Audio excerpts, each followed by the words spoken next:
Saudações buscadores, aqui é o Thiago Sanz, esse aqui é mais um Estudando, o vlog onde a gente analisa juntos os episódios que foram ao ar no YouTube. Vamos falar hoje do episódio 121, Intraterrenos, Corpos Provisórios, Transmutação Material e Semeia. Se você não viu, o link está aqui no card na descrição, confere lá, depois vem aqui para a gente ficar na mesma página, ok? Então bora lá, pessoas, o que acontece nesse episódio aqui? É uma sequência direta do 120, tá? A única coisa que acontece é que nós fizemos alguns cortes e coisas que aconteceram depois acabaram parando no primeiro episódio. Isso acontece porque as canalizações elas são muito dinâmicas. Então, principalmente as da Gisele. Você tem um rio e de repente a Gisele viu um afluente louco, interessante, a cabeça dela, a intenção dela se volta para aquilo. E com aquela, de repente é uma coisa humana, a gente tem aquele receio de, nossa, isso é tão interessante e ao mesmo tempo eu vou perder isso, então ela vai e ela é quase como expurga aquele processo e depois ela retorna pro resto do rio, né? Então, às vezes a gente precisa cortar e inserir para aquilo ficar mais claro, né, na nossa compreensão. E nós fizemos isso no episódio anterior. Então, esse episódio aqui, ele tem muito a ver com o que foi passado lá. A diferença é que lá o foco está na expansão consciencial e na outorga para se gerenciar um local.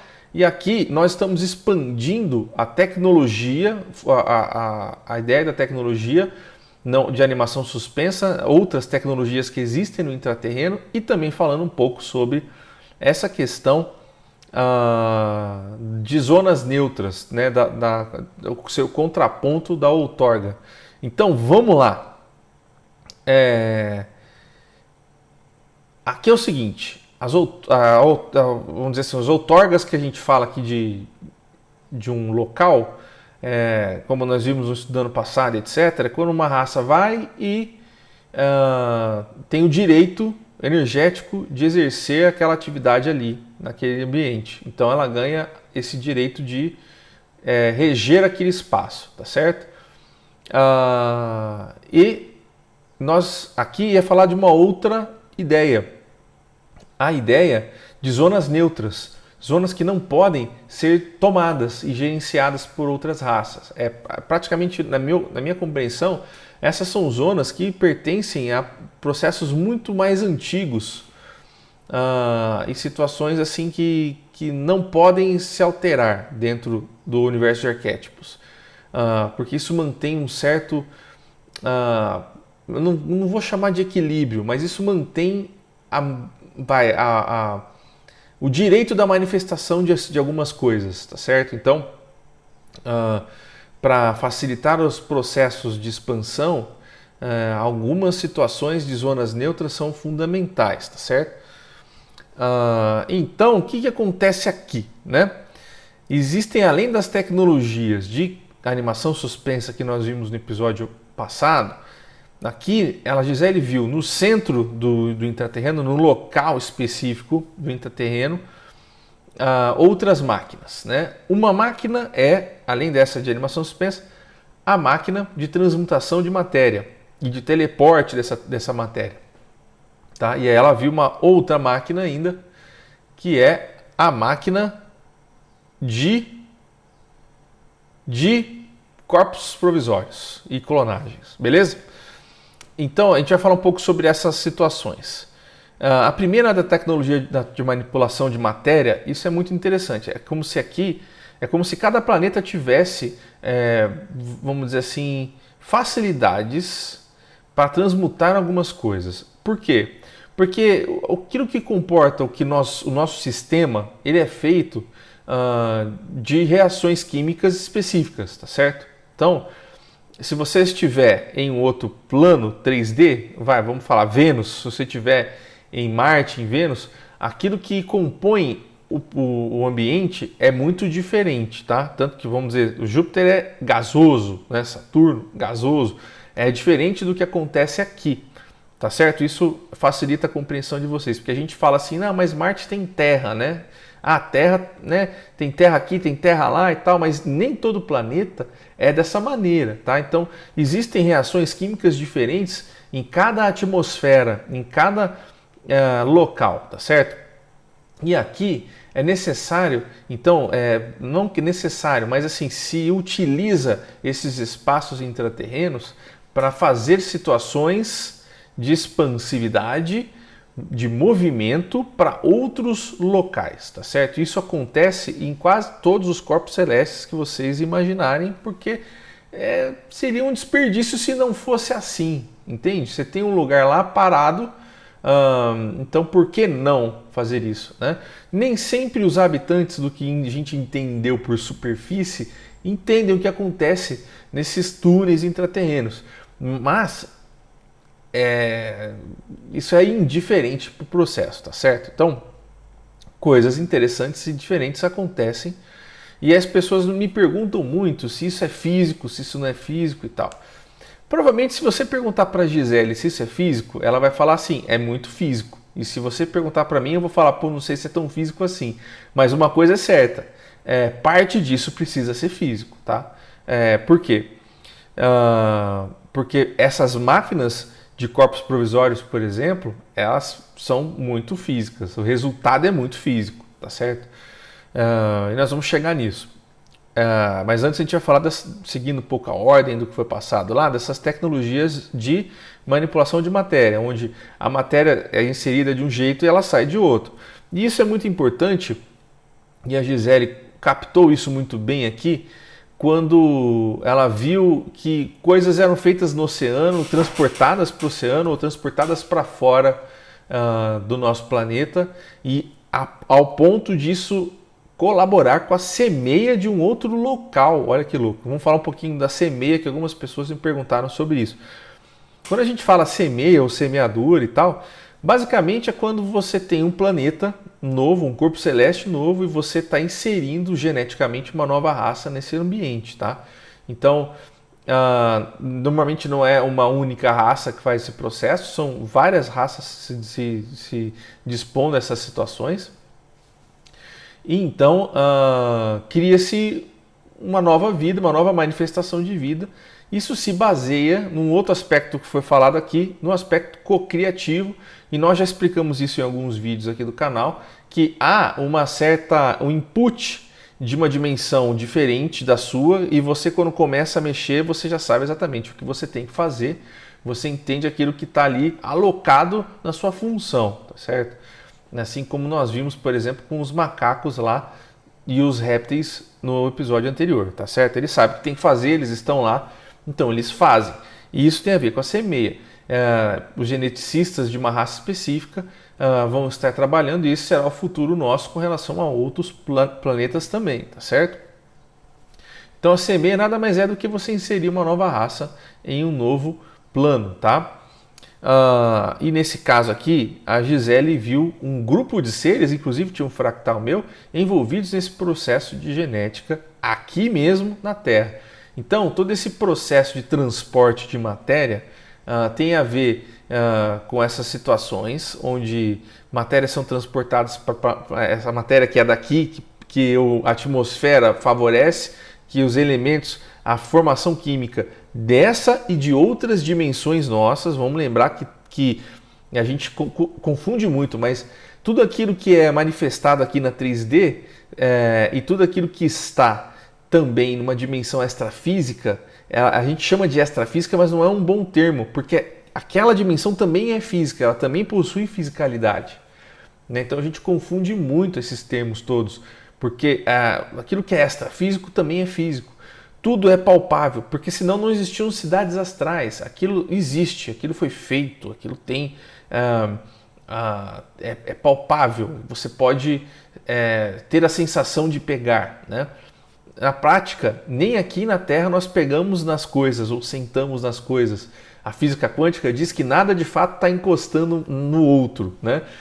Então isso é muito interessante. São essas percepções que nós temos nos nossos corpos que fazem isso acontecer.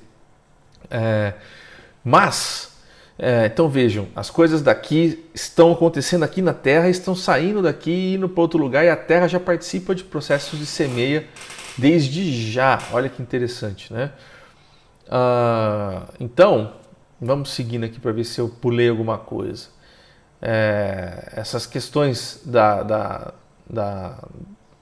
do transporte de matéria, então, são muito complexas e envolvem outras coisas, outras funções, né?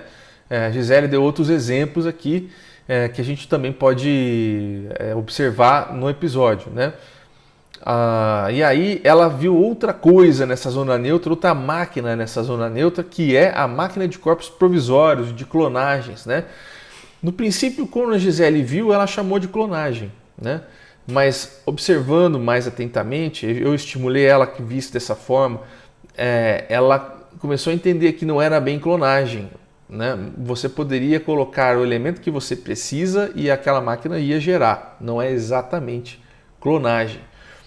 Embora também possa servir como um exemplo de clonagem, mas veja como funciona aqui, tá? Por que eu falo do lance de ser físico? A vida, a manifestação de vida, ela não ocorre da mesma maneira em todos os locais. É como se tudo que existe tivesse uma dimensão específica. Essas dimensões podem ou não fazer parte umas das outras. É por isso que quando você pergunta para as consciências quantas dimensões existem, elas falam que são faixas e muitas faixas. E isso confunde a gente, porque a gente poderia entender que são faixas e às vezes subfaixas, né? Como a Serquete comenta.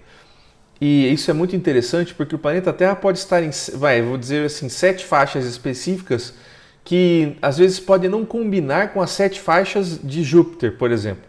Às vezes você tem uma faixa que combina, que seria a faixa 3D, e outras faixas não fazem muita relação. No caso do nosso sistema solar, existe no caso de sistemas em geral, existem sinergias entre as dimensões, mas isso nem sempre funciona assim, né?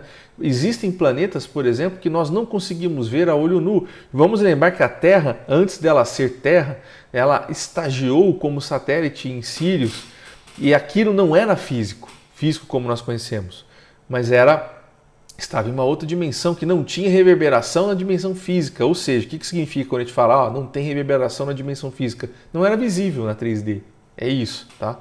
Assim como existem coisas que não são visíveis na 3D e estão aqui em uma dimensão que não é bem a nossa, mas é uma dimensão próxima, né? E é por isso que muita gente vê espíritos, etc. Eles não estão manifestados aqui, exatamente. Então, a vida é quase como espíritos. As vidas extraterrestres são quase como espíritos, assim. Elas não estão na mesma faixa que nós, assim. Alguns estão e alguns não estão. E para que se interaja com o nosso 3D, é preciso às vezes utilizar corpos provisórios.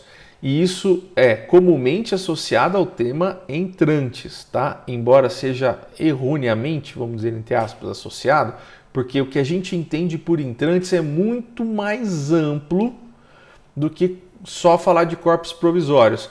Mas a ideia de entrante, que seria algum ser de fora passar a habitar o meio, isso pode ser feito de várias maneiras, com várias tecnologias. Uma delas são com corpos provisórios, feitos especificamente para essa função. Então, é como se fossem os Krees da Marvel. Só que eles não ficam trocando o tempo inteiro, é um pouco mais complexo e difícil a plasmagem na 3D. Então eles precisam ir lá, eles falam, eu quero um loiro assim, assim, assado, né?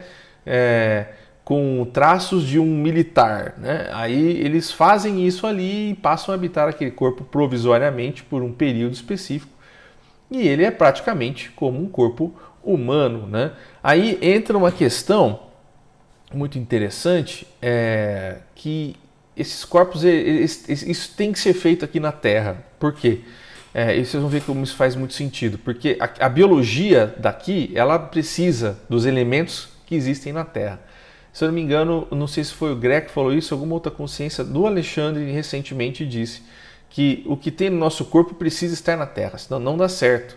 Então isso tem relação com os corpos serem feitos aqui, tá? E isso soa um pouco conspiracionista, né? Mas são subterfúgios que são raramente utilizados, mas existem motivos quando eles precisam ser utilizados, tá? E normalmente são feitos com intenções coletivas, assim, nunca é feito para que um cara venha aqui e use aquilo porque ele quis, para, sei lá, para uma bela necessidade e prazer que ele teve. Não, e isso precisa de uma autorização. Nada que acontece aqui funciona sem regência, tá certo? E muito provavelmente, quando há autorização, houve um convite para alguém fazer isso também. Não foi assim, oi, eu quero, tá? Não, as coisas não são assim bagunçadas, tá bom? Então, fiquem um pouco tranquilos. Eu sei que quando a gente fala assim, muitas pessoas falam, ai meu Deus, né? Não se preocupem muito com isso, tá? Não é uma coisa que nem muda a nossa vida, tá? Isso não muda a nossa vida, não tem muito por que se aprofundar tanto nessas questões, mas é importante sabermos da existência delas, faz parte do nosso trabalho também, tá certo? Então tem aqui processos, até exemplos de quando as situações são autorizadas no episódio, então corre lá para ver esses exemplos, tá certo? E o que mais, né? Depois a Gisele, ela viu aquele grupo de consciências e a explicação era a utilização desses corpos em semeia, né? E aí ela explicou da seguinte maneira, que essas formas de você gerar corpos podem ser utilizados em ambientes de modo a testar a resistência de um ser, de um corpo, com relação a um ambiente hostil que é todo o planeta, né? É muito hostil o ambiente de manifestação de vida. Então, ele precisa ser hostil porque ele tem que gerar uma dificuldade no encarnado. Isso é muito louco, mas todo o planeta ele tem essa coisa de a fisicalidade, a encarnação, vamos chamar assim.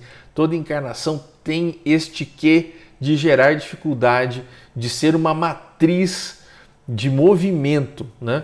Então, isso acontece, né? E nesse caso, os seres estavam fazendo testes com estes clones, com esses corpos provisórios, na intenção de descobrir, de testar o quanto aquele corpo poderia aguentar em uma superfície de um planeta, etc. E fazendo testes assim extremos para entender, né, como será a vida no futuro, né?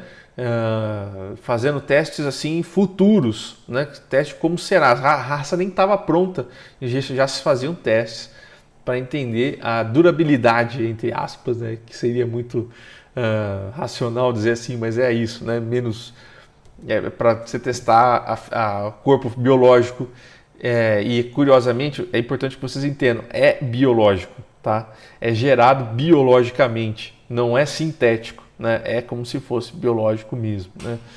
E então isso é basicamente aquilo que foi passado, né, de mais interessante. Foi perguntado sobre a cocriação, né? Eu expliquei um pouquinho da cocriação, aquela coisa de você ter um